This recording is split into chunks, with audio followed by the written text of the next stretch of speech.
So welcome back to the JevMan316 Customs YouTube channel. Welcome back to another movie review. It's finally here. Zack Snyder's Justice League, or the Snyder Cut as they're calling it, of Justice League, debuted recently on HBO Max, and I was lucky enough to watch it, and I actually sat down and watched it all in one sitting. So, you know, the social media movement over the last year or so to have Zack Snyder finish this cut of his movie after the poor reception that the theatrical cut received led to this final cut being released on HBO Max. It led them to funding this film, and I couldn't believe it once I heard that they were actually going to do it. We finally get to see his vision of this DC League of Heroes known as the Justice League. So did all this hype over the last year, did it whet your appetite for this new cut? Did you wonder whether it would live up to that hype? Were you like me and batshit crazy that you wanted to sit down and watch it all in one sitting? And if so, did time drag for you, or did it pass by fast? Either way, I want to share my feelings with you about Zack Snyder's Justice League. Let's go!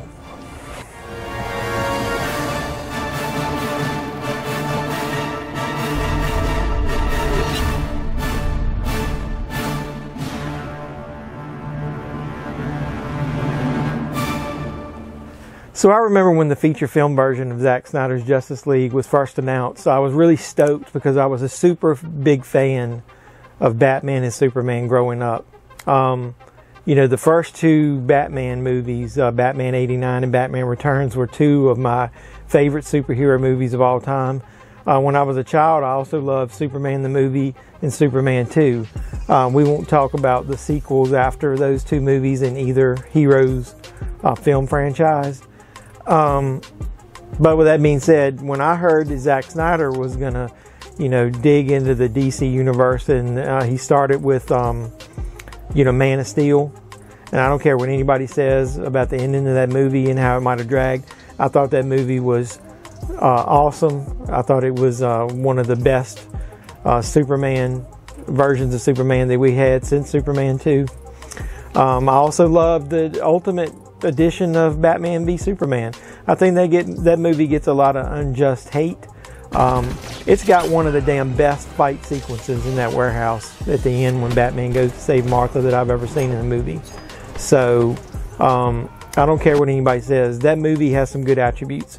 I remember back in 1989 when people heard that Michael Keaton was going to play Batman, and what a stink that started, and I actually thought he was really good in the role. It was, you know, a dark night that we hadn't seen before, at least in feature films. I kind of felt that way when they announced Ben Affleck was going to be Batman. You know, Ben Affleck hadn't done anything like that to that point, and I thought he was going to ruin the movie.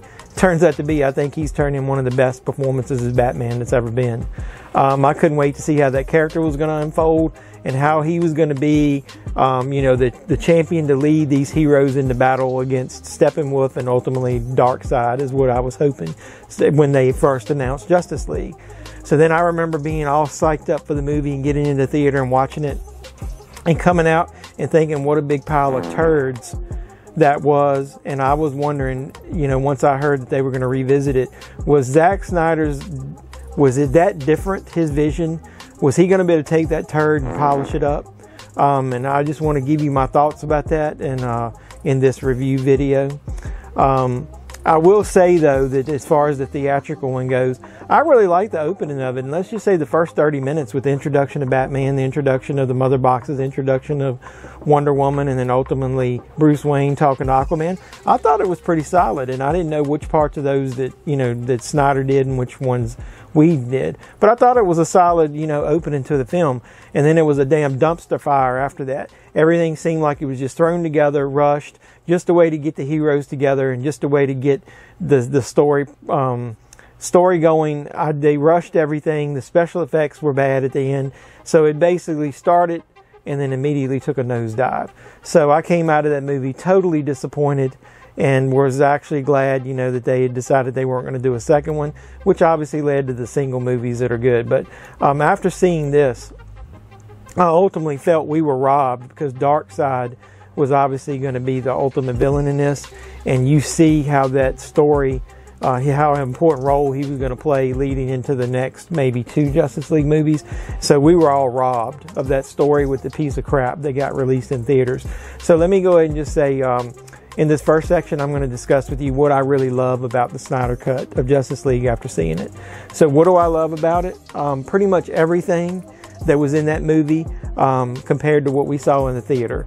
This movie is everything that movie isn't. Obviously, it isn't your childhood Super Friends version of the Justice League. It isn't some watered down attempt to just make another team up movie to battle up against Marvel like I feel they did in the other version. This is an R-rated, edgy action film with a deep story that just happens to have a bunch of heroes as the main characters fighting, you know, the ultimate villain in the universe, or at least the ultimate villains to come, and his predecessor that comes to Earth first in Steppenwolf. I will say that after watching the film for 4 hours, I never got bored. I never felt like I was sitting down watching the same film as the theatrical version. I was afraid that I would get bored after a few minutes because I'd see a lot of repetitious scenes or whatever, and they didn't. Even the stuff that's there is recut to where it's something new. I was always looking to discover something new in the same scenes, and then they were always interconnected with new scenes that I'd never seen before. So it never felt like the same movie at all. It always felt like it was something new the whole time. It was not a boring 4 hours. I did get up once, run to the restroom, got a snack, but I came right back. It's like I couldn't stop watching it because I wanted to see what was going to happen next. This really shows Zack Synder, if he really is motivated, which obviously I don't think he was. The reason he left probably with what happened with his daughter. When he's motivated, he can direct his ass off, and he's very creative. And this tone and vision of the movie is everything that this storyline needed and deserved. I love how they fleshed out all the characters. Every character is given room to breathe in this that they weren't given in the original. Everything seemed rushed in the theatrical version. You get more of a backstory of Barry Allen and how he arrives on the scene to save a young girl who's getting ready to be in a car accident. And then he's still, you know, you see the backstory develop about how he's still not good around people, how he's shy. He is with her, like he saves her life and he's got that opening there, but he doesn't take it.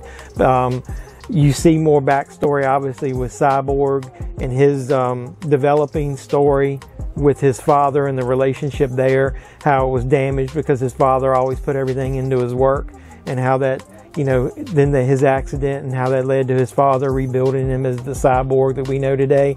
That whole storyline is fleshed out.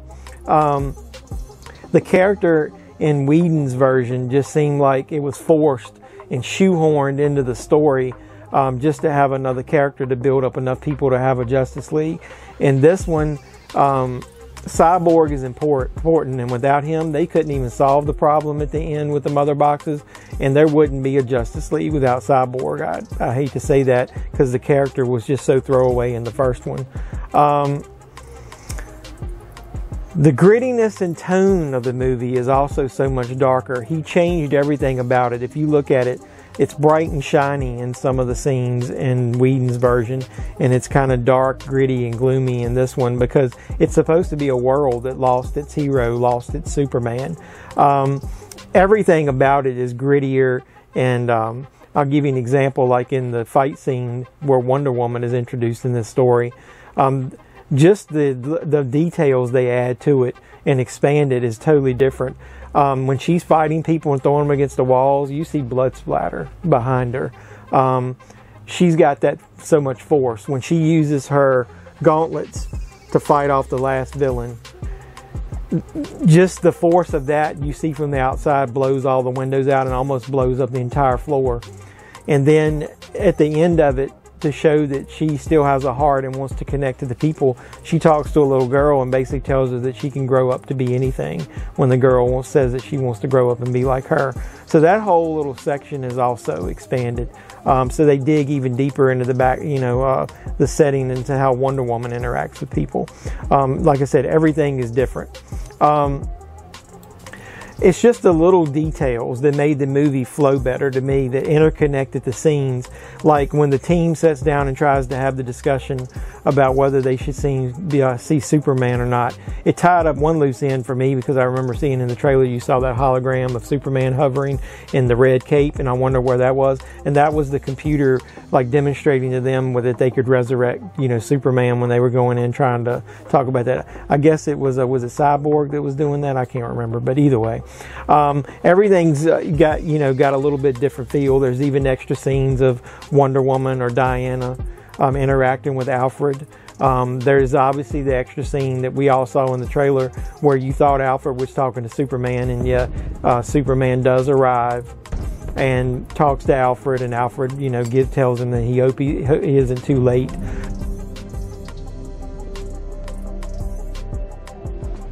I'm assuming you're Alfred.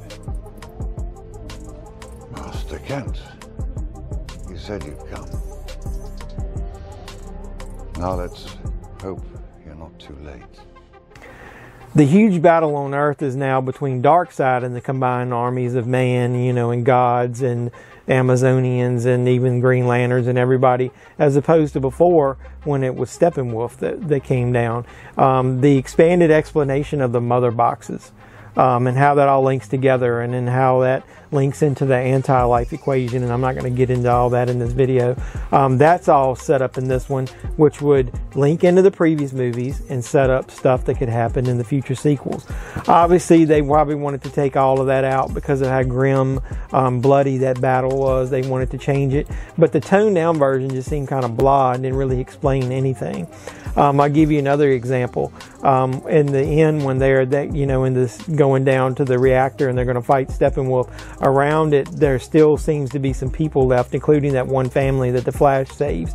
All of those people are gone. This is an ultimate battle between good and evil at the end. It's basically an area that's been taken over by Steppenwolf to make him a new complex, whatever you want to call it. A place where he can get the mother boxes, join them together, and that's like the hub of where he's going to try to take over the Earth. None of the people in the surrounding area, all of that side story and all of that silliness that went on, I don't even know why they would have a family there in the theatrical version. Try to make it, have some kind of human connection.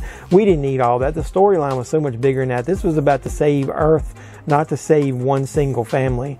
So, to me, at the end of it, nobody really cared about Steppenwolf leading into that battle, which is a big deal, because in this one, you understand that Steppenwolf, as powerful as he is, there is somebody bigger, badder that's on the horizon in Darkseid.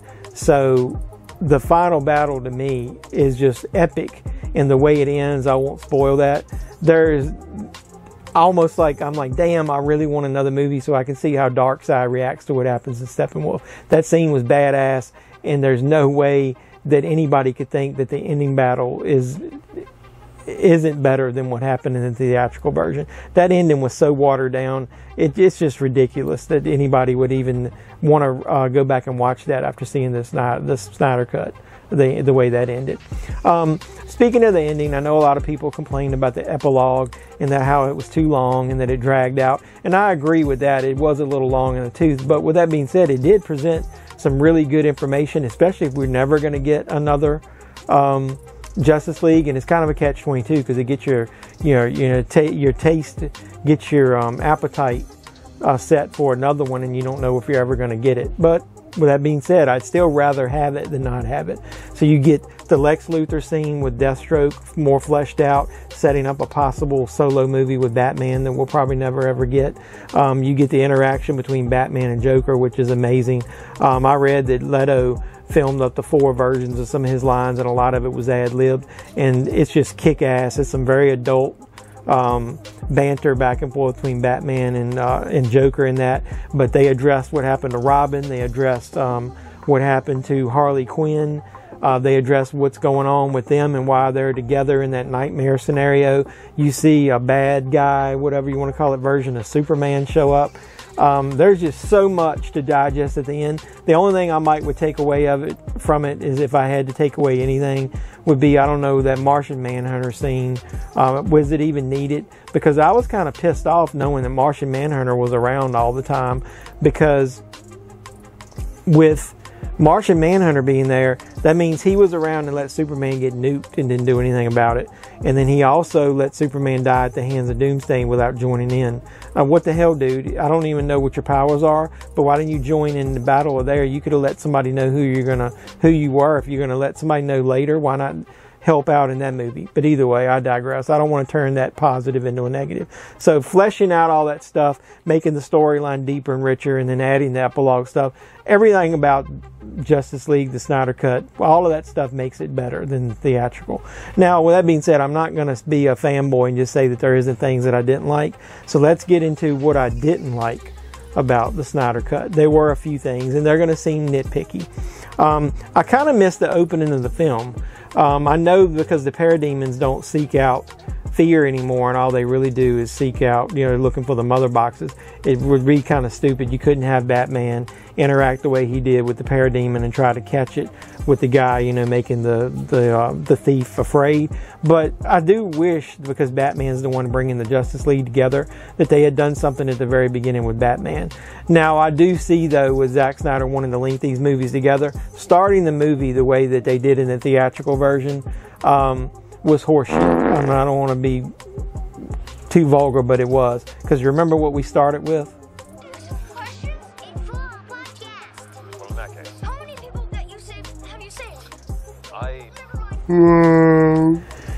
And then in this one, you start with Doomsday basically killing Superman, so it links the last movies, Batman v Superman, and this together perfectly.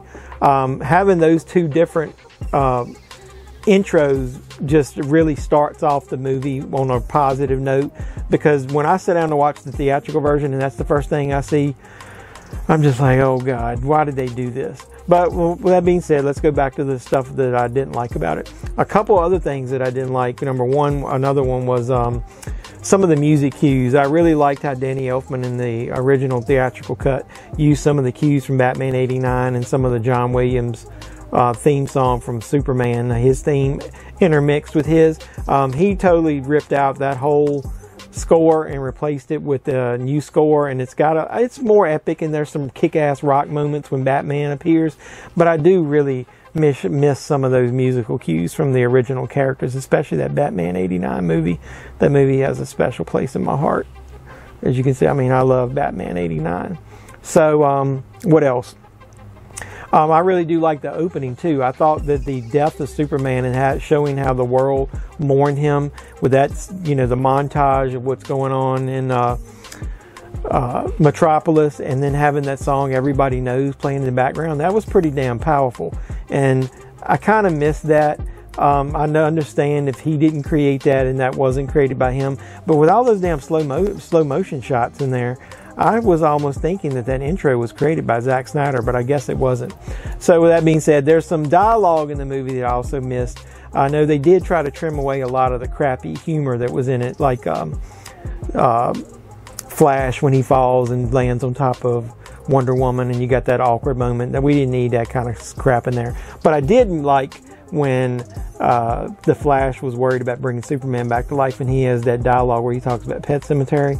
I thought that was pretty neat, and I missed that. And then I really loved it when Superman confronts Batman after he's resurrected, and he picks him up and he references the line that he said in Batman v Superman, and he asks Batman, "Do you bleed?" I thought that was pretty damn epic too. So since Zack Snyder did create that line in the original Batman v Superman, I was hoping that was something they would leave in there, but they didn't. So I guess there are things that I can go back and watch in the theatrical cut every once in a while. But with that being said, the last thing that I'll say is kind of a negative in the movie is, I've already mentioned it previously, there are so many damn slow motion shots in this one. You could almost have a drinking game with this. Every time you see him have a slow motion shot that he filmed, take a drink, you'll be drunk before half the movie is over, considering this thing is 4 hours and every scene almost seems to have one. I know that's Zack Snyder's style, and but I think he could have toned that down a little bit. And then let me go ahead and throw one last gripe in there to tie a bow around something I said earlier. That Martian Manhunter storyline, I think, was a little bit forced. I don't think we needed it in there. I heard that he originally wanted Green Lantern in it, and this was his way of bending because he could get an extra character in there, and it kind of like feels like it was a little forced. But to me, it ruined one really powerful scene in the movie. In the theatrical cut, Lois mourns but then goes back to work pretty quick, and then Martha Kent shows up and they have a conversation, and it's more about Martha Kent and her losing the house than anything. There's a really good moment in this one where Martha Kent goes and visits Lois, and they have a heartfelt moment where she's trying to tell her, you know, she's been mourning this whole time. That she's got to, Martha tells her she's got to get back into her life and she's got to get things back going again. And that heartfelt moment was ruined, and I won't tell you exactly how because I don't want to spoil everything, by the Martian Manhunter showing up in that. I don't even know why he ruined that moment, but either way, just if you're going to have him in the epilogue or stick him in another part, it just seemed out of place, and I didn't like that. But like I said, all of my negatives are nitpicky. So overall, if you think about it, all of the positives that I said totally outweigh everything as far as these little nitpicky negatives that I say. If I go to watch Justice League in the future, this is definitely the cut I'm going to watch. If I go watch the theatrical version, it's maybe going to be watched the first few minutes and then scattered throughout, I'll skip through it. But if I'm going to sit down and watch the whole thing, this is the only version I'm going to watch. And I heard coming up he's going to do a black and white version of it called Justice League, like the gray cut or the gray version or something. I may check that out because I did worry. I want to watch it again. At first, the IMAX ratio that he does, a 4:3, I thought that was going to be a negative, and I didn't really mention it in here because I'm going to just tell you, after watching about 5 or 10 minutes, I didn't even pay any attention to it. The movie was over, and I was like, holy shit, I didn't even think about that. I didn't even pay attention. So there's so much visually going on in this movie, so good, you won't even think about it, so don't worry about that. So with that being said, I want to say that I thought it was really cool that the studio listened to the fans. It shows that we're the ones spending the money, and if they listen to us, then maybe the right version of the movie would have been originally released, and maybe we can lead them in the right direction and have a sequel to this, because I would love to see a Justice League 2 to see where this thing goes, especially if you're going to have some of that stuff that happened in that nightmare world actually come true. So what do you think? Did you love this version of Justice League as much as I did? Do you think Zack Synder did the movie justice by releasing his final cut? Let me know what you think in the comments below. So please do me a favor and like this video, give it a thumbs up. Like I said, put any comments below. Let me know what you thought about this version versus the theatrical version. And then go ahead and subscribe to the channel. I hope to do more movie reviews in the future, and I can only do it with support from people like you if you keep watching my videos. So after you subscribe, if you do me a favor and go ahead and hit the notification bell, you'll be the first to know when I do post new videos. So I really appreciate the support you guys giving me. And if you haven't watched it again, do like I'm going to do and go check out Zack Snyder's Justice League before it leaves HBO Max. And I hope you enjoyed it just as much as I did, and I hope that we can see maybe some more Zack Synder superhero films in the future. If nothing else, give us a damn Man of Steel 2, please. So this is JeffMan316, your pop culture reporter, signing out saying, you guys be safe out there.